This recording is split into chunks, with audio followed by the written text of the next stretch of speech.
வணக்கம். சுப்பிரமணியம் யோகாமணி சேனலுக்கு உங்களை அன்புடன் வரவேற்கிறேன். இன்றைக்கி சமையல் குறிப்பில் நம்ம பார்க்க போகிறது தாளிச்ச கலப்பருப்பு எப்படி செய்கிறேன்னு பார்க்கலாம் வாங்க. அனைவருக்கும் அன்பு வணக்கம். திருமதி சுப்பிரமணியம். சமையல் குறிப்பில் நம்ம இன்றைக்கி பார்க்க போகிறது வளரும் குழந்தைகளுக்கு தினசரி சாப்பாட்டில் சேர்க்கறதுக்கு உண்டான ஒரு குறிப்பு கலப்பருப்பு. அதாவது குழந்தைங்களுக்கு பல்லு முளைச்சி ஒரு வயசு 1.25 வயசு நடக்க ஆரம்பிச்சிட்டாங்கன்னா நம்ம பெரியவங்க சாப்பிட்ற எல்லா சாப்பாடுமே கொடுக்கலான்னு சொல்லுவாங்க. இது அவங்கவுங்க வீட்டு பழக்கப்படி எப்படி கொடுக்கணுமோ அது மாதிரி பப்பு மம்மோ தச்சு மம்மோன்னு கண்டிப்பாக கொடுப்போம். அதாவது சாதத்தை நல்லா குழைய வேக வச்சு அதில் பருப்பு வெந்த பருப்பு உப்பு போட்டு அது கலந்து நெய் ஊற்றி பிசைஞ்சு கொடுப்போம். அது குழந்தைங்களுக்கு வளரும் குழந்தைங்களுக்கு அந்த புரோட்டீன், அந்த நெய்யில் இருக்கிற ஃபேட்டு, அரிசி சாதத்தில் இருக்கிற அந்த கார்போ எல்லாமே ரொம்ப அவங்க வளர்ச்சிக்கு ரொம்ப ஹெல்ப் பண்ணும். இப்போ நான் என்ன எடுத்து வச்சுருக்கேன்னா ஒரு அரை கப் துவரம்பருப்பு எடுத்து வச்சுருக்கிறேன். இதை இப்போ கொஞ்சம் நேரம் ஒரு 1/2 hour நல்லா சோக் பண்ணி வச்சு எடுத்துகிட்டு வரேன். துவரம்பருப்பு எடுத்த பருப்பை ஒரு 30 minutesக்கு மேலேயே சோக் பண்ணி வச்சுருந்தேன். நல்லா ஒரு 2-3 தடவை களைஞ்சிட்டு குக்கரில் டைரெக்டாக போடுறேன். ஏன்னா டைரெக்டாக போட்டால் தான் கொஞ்சம் நல்லா குழைய வேகும். அதனால் டைரெக்டாகவே போடுறேன். இது போட்டுட்டு இதில் கொஞ்சம் மஞ்சத்தூள் சேர்த்து வேக வைக்கணும். மஞ்சத்தூளும் பெருங்காயத்தூளும் சேர்த்து வேக வைக்கணும். மஞ்சத்தூள் போட்டேன். பெருங்காயம், பருப்புங்கிறது கொஞ்சம் கேஸ் ட்ரபிள் கொடுக்கும், அதுக்காக தான் நம்ம அந்த பெருங்காயம் சேர்க்குறோம்.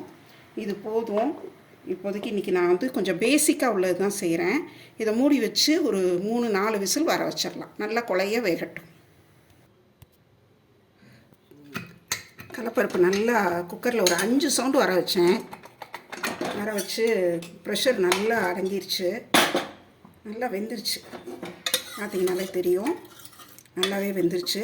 இப்போ இதுக்கு தாளித்து கொட்டிடலாம். உப்பு போட்டு தாளித்து கொட்டிடலாம். ஏற்ற மாதிரி உப்பு போட்டேன். இப்போ இதில் தாளிக்கிறதுக்கு தாளிதம் செய்கிறதுக்கு அடுப்பில் ஒரு பேன் வச்சு எண்ணெய் ஊற்றிருக்கிறேன். எந்த எண்ணெய்னாலும் ஊற்றலாம். உங்களுக்கு தேங்காய் எண்ணெய் பிடிக்கும்னா தேங்காய் எண்ணெய் கூட இது பண்ணலாம்.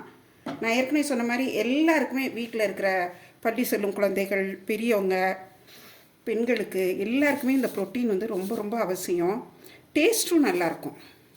என்ன காஞ்சிருச்சு. கடுகு உளுந்தம்பருப்பு, 2 மிளகாய் வத்தல் கிள்ளி வச்சுருக்கிறேன். பச்சை மிளகாயும் தாளிக்கலாம். உங்களுக்கு பச்சை மிளகாய் பிடிக்கும்னா பச்சை மிளகாய் கூட போடுங்க. இது நல்லா வெடிக்கட்டும். கடுகு வெடித்து உளுந்து சிவக்கட்டும்.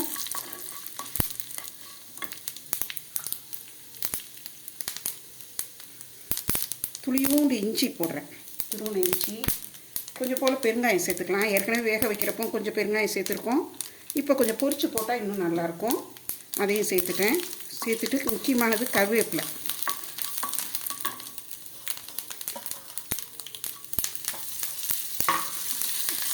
இந்த இஞ்சி, இந்த பெருங்காயம்லாம் நல்லா அந்த பருப்பில் இருக்கிற வாயு அந்த தொந்தரவு போகிறதுக்காக தான். இப்போ இந்த பருப்பில் இதை சேர்த்துருவோம். சேர்த்துட்டு நம்ம பரிமாறிடலாம்.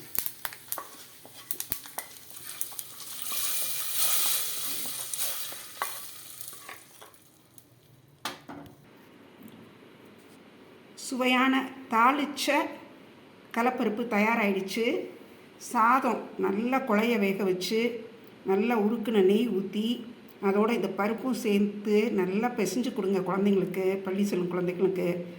பப்பு மம்மோன்னு ரொம்ப பிரியமாக சாப்பிடுவாங்க. நான் சொன்ன மாதிரி எல்லா சத்துக்களும் இருக்கும் இந்த சாதத்தில். டேஸ்ட்டாகவும் இருக்கும். கொஞ்சம் வயசானவங்களுக்கு கூட ரொம்ப காரம் வேண்டாம், இன்றைக்கி ரசம் வேண்டாம், குழம்பு வேண்டாம்னு சொல்கிறப்போ இந்த பருப்பு சாதம் சாப்பிட்றத ரொம்ப விரும்புவாங்க. ரொம்ப நல்லாயிருக்கும்.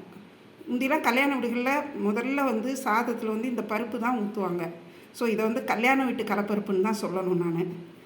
அவ்வளோ அவசியமான விருந்து சாப்பாட்டில் ரொம்ப ஒரு முக்கியமான ஒரு ஐட்டம் இது. செய்து பாருங்கள், எப்படி இருந்துச்சுன்னு சொல்லுங்கள். வளர்கிற குழந்தைங்களுக்கு இது சேர்த்து கொடுங்க. இந்த வீடியோவை லைக் பண்ணுங்கள், ஷேர் பண்ணுங்கள். எங்கள் யோகாமணி சேனலுக்கு சப்ஸ்கிரைப் பண்ணுங்கள். நன்றி, வணக்கம்.